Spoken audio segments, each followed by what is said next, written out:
তো very good morning বন্ধুরা। তো আমার লাইফের সেই দিনটা চলে এসেছে যখন আমি লাইফে প্রথমবার নিজের ইনকামে সোলো ট্যুর করব। তো সেক্ষেত্রে ভীষণ এক্সাইটেড লাগছে। আর তারপরে হচ্ছে অন্যতম প্রিয় একটা জায়গা, আমি যাচ্ছি বেনারস। অনেক অনেক দিন ধরে আমার ইচ্ছে ছিল, বিশ্বাস করো, যে বেনারস যাব, বেনারস ঘুরতে যাব। মানে মানে বলতে পারবো না, বেনারসটা আমার একটা স্বপ্নের জায়গা। তো আজকে সেই দিনটা যখন আমি বেনারস যাচ্ছি। তো এই মুহূর্তে হচ্ছে এই মুহূর্তে তোমরা দেখতে পাচ্ছ ঘড়িতে বাজে হচ্ছে সকাল ভোর 3:43। তো সেক্ষেত্রে আমার প্রথমে আমাকে যেতে হবে হচ্ছে ব্যান্ডেল স্টেশন। ব্যান্ডেল স্টেশন থেকে ট্রেন নিয়ে প্রথমে যেতে হবে হাওড়া। হাওড়া থেকে হচ্ছে ট্রেন আমার পূর্বা এক্সপ্রেস, ভোর সকাল 8:15-তে। তো চলো সেক্ষেত্রে আর বেশি দেরি না করে বেরিয়ে পড়ি ব্যান্ডেল স্টেশনের উদ্দেশ্যে। ব্যান্ডেল স্টেশনে গিয়ে তোমাদের সাথে আবার দেখা হচ্ছে। তো এরপর ব্যান্ডেল স্টেশনের উদ্দেশ্যে আমি আর বাবা বেরিয়ে পড়লাম টোটো করে। বাবা আমাকে হাওড়া স্টেশন অবধি ছাড়তে গেছিলো, তো এখন টোটো করে ব্যান্ডেল স্টেশন যাব, তো ওখান থেকে তারপর হাওড়া। ঘড়িতে তখন ভোর 4:08 বেজেছিল। আমি আর বাবা মিলে ব্যান্ডেল স্টেশনের ঠিক টিকিট কাউন্টারটার সামনে এসে দাঁড়ালাম। হাওড়া অবধি যেতে হবে যেহেতু, তো টিকিট কাটতে হবে, তো সেই জন্য বাবা গেছিলো টিকিট কাটতে। বাবা এলেই আমরা তারপরে প্ল্যাটফর্মে উঠে যাব, দিয়ে ট্রেনে উঠব। এই জাস্ট প্ল্যাটফর্মে এসে দাঁড়ালাম, তবে পাশে দাঁড়ানো ট্রেনটা আমার নয়, আমাকে তো লোকাল ট্রেনে যেতে হবে হাওড়া অবধি। তো লোকাল ট্রেনটা আসবে, এর পরেই আসবে।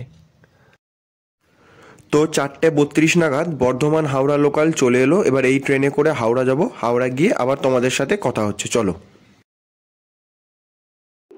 তো এই মুহূর্তে আমি রয়েছি হচ্ছে হাওড়া স্টেশনে। হাওড়া স্টেশনের 9 নম্বর প্ল্যাটফর্মে আমার ট্রেন হচ্ছে 1238 পূর্বা এক্সপ্রেস। আমি মেনলি এই জার্নিটা আমার কাছে এতটা এক্সাইটিং হচ্ছে এই কারণেই, আমার কিন্তু রিজার্ভেশন কোনো কোটা নেই। আমার পুরোটাই হচ্ছে জেনারেল কোটায় যাব, মানে জেনারেল বগিতে। তো ভয় কাজ করছে বলবো না, ভয় কাজ করছে, করছে আবার করছেও না। তবে এক্সাইটিং লাগছে, জীবনে প্রথমবার ইন্ডিয়ান রেলওয়েজে জেনারেল বগিতে করে প্রায় 10 থেকে 12 ঘন্টা জার্নি করব। তো সেক্ষেত্রে বেশ এক্সাইটিং কাজ, একটা এক্সাইটমেন্ট কাজ করছে। তো চলো দেখা যাক পরবর্তী জার্নিটা কিরকম হয়। এখনো ট্রেন আসতে সময় আছে, ট্রেন 8:15-তে। ততক্ষণ এখন লাইন দিতে হবে জেনারেল ইয়েতে, তাই দেখা যাক কতদূর কি হয়। তো এই মুহূর্তে তোমরা দেখতে পাচ্ছ, আমি এই যে জাস্ট এই সামনে লাইনটা দেখছো, এই লাইনটা হচ্ছে পুরোটাই জেনারেল কোটার লাইন। জেনারেল কোটার লাইনে তো জানোই ভিড়টা বেশি হবে, তো আগে থেকে লাইন দিতে হয়। এমনি ট্রেন যেহেতু তোমাদেরকে সবাইকেই বললাম ট্রেন হচ্ছে সকাল 8:15-তে, তবে আমাকে আগে থেকে আসতে হয়েছে যেহেতু আমি জানি আমার রিজার্ভেশন হয়নি, বাট আমি যাব ঠিক করেই নিয়েছিলাম। তো সেক্ষেত্রে আমাকে জেনারেল কোটাতেই যেতে হবে জেনারেলের টিকিট কেটে। তো সেক্ষেত্রে এসে লাইন দিয়েছি। ট্রেন আসবে এখনো দেরি আছে, তবে আগে আগে লাইন দিলে কি হবে, বসার জায়গাটুকু পাবো, নাহলে এমনিও জেনারেলে সেই ধাক্কা ওইভাবেই যেতে হবে। তবে আর কি বসার জায়গাটুকু পাবো, সেই জন্যই আর কি আগে থেকে এসে লাইন দেওয়া। তো গাড়ি আসুক, এখনো আসবে, যখন গাড়ি এলেই মোটামুটি উঠে পড়বো, উঠে একটা জায়গা ধরে নেবো, ওই জায়গাটা ছাড়বো না। বাকিটা সময়ের ওপর, যখন গাড়ি আসবে তখন দেখা যাবে। চলো আবার কিছুক্ষণ পর তোমাদের সাথে দেখা হচ্ছে।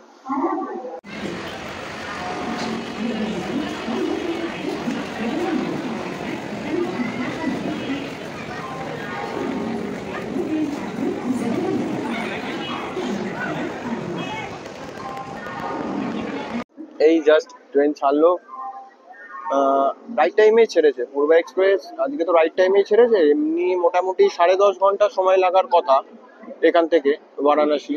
তো জানি না কিরকম কি চলবে, ছেড়েছে তো রাইট টাইমে, এবার পৌঁছাবে কি না রাইট টাইমে সেটা দেখা যাক, যখন পৌঁছাবো তখন তো দেখাই যাবে। তো সব থেকে ভালো কথা হচ্ছে জেনারেল বগিতেও আমি একটা অন্তত বসার সিট পেয়েছি, এখনো অব্দি আরামে আছি। জানি না পরবর্তী জার্নিতে কিরকম কি হবে, আশা করছি ভালোই হবে।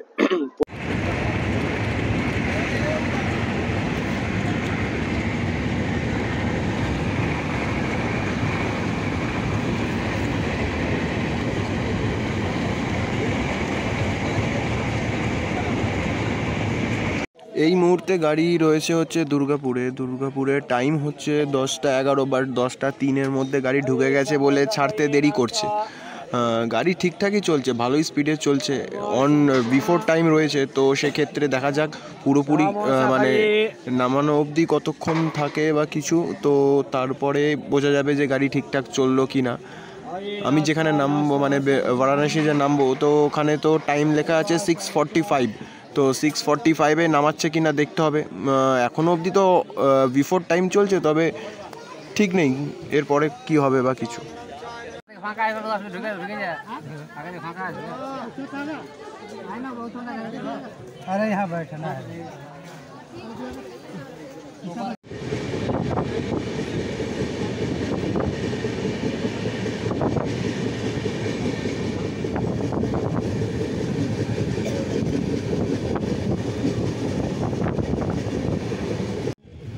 জীবনে এই প্রথমবার জেনারেল বগিতে করে এত দূরপাল্লার ট্রেনে যাচ্ছি। সত্যি কথা বলতে বলে বোঝাতে পারবো না কেমন লাগছে।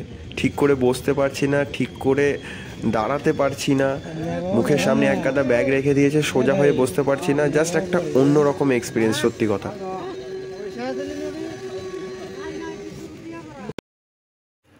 তারপর আমি চলে এলাম বারাণসী স্টেশনে।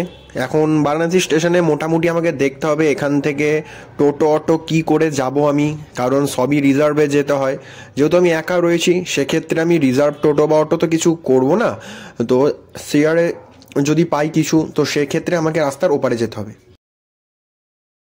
তো চলো, আমি একটা টোটো পেয়ে গেছি। আসলে স্টেশনের থেকে বেরিয়েই যদি তুমি টোটো অটো ধরতে যাও, সেক্ষেত্রে টোটো অটো কাকুগুলো তোমাকে শুধু বলবে রিজার্ভ করে যেতে, বাট বেশি দূরত্ব একদম নয়, বিশ্বাস করো। তাই রাস্তার অপোজিট সাইডে আসবে, সেখানে শেয়ার বা রানিং টোটো অটো পেয়ে যাবে। 20-30 টাকা মতো নেবে। ওদেরকে বলবে যে গোদলিয়া চক অবধি নামাতে, তবে প্রপার গোদলিয়া চকে নামাবে না, যেহেতু অত দূর অবধি পুলিশ টোটো অটো কিছু যেতে দেয় না, তাই তোমাকে কিছুটা আগে নামাবে। তো ওইখান থেকে তোমাকে হেঁটে হেঁটে যেতে হবে গোদলিয়া চক অবধি। তারপর তুমি গোদলিয়া চকে গিয়ে নিজের বাজেট অনুযায়ী হোটেল, হোস্টেল কিংবা ডরমেটরি অবশ্যই পেয়ে যাবে। ওইখানেই সমস্ত কিছু রয়েছে, মানে ওই চত্বরেই ঘাটগুলো কিংবা কাশী বিশ্বনাথ মন্দির সমস্ত কিছু ওইখানেই রয়েছে। তো সেক্ষেত্রে কোনো অসুবিধা হবে না গোদলিয়া চক অবধি গেলে।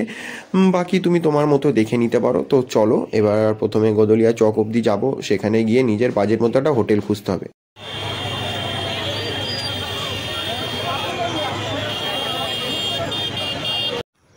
আমি গোদলিয়া চকে নেমে আমার থাকার জন্য একটা ডরমেটরি খুঁজে নিয়েছি। তো আমি ডরমেটরির সমস্ত ডিটেলস, মানে ডরমেটরির মালিকের নাম্বার, অ্যাড্রেস, ডরমেটরির নাম, আর কত কি রেন্ট পড়বে পার পার্সন হিসাবে, কি কি ফেসিলিটি রয়েছে, সমস্ত কিছু মেনশন করে দিচ্ছি আমার ডেসক্রিপশন বক্সে।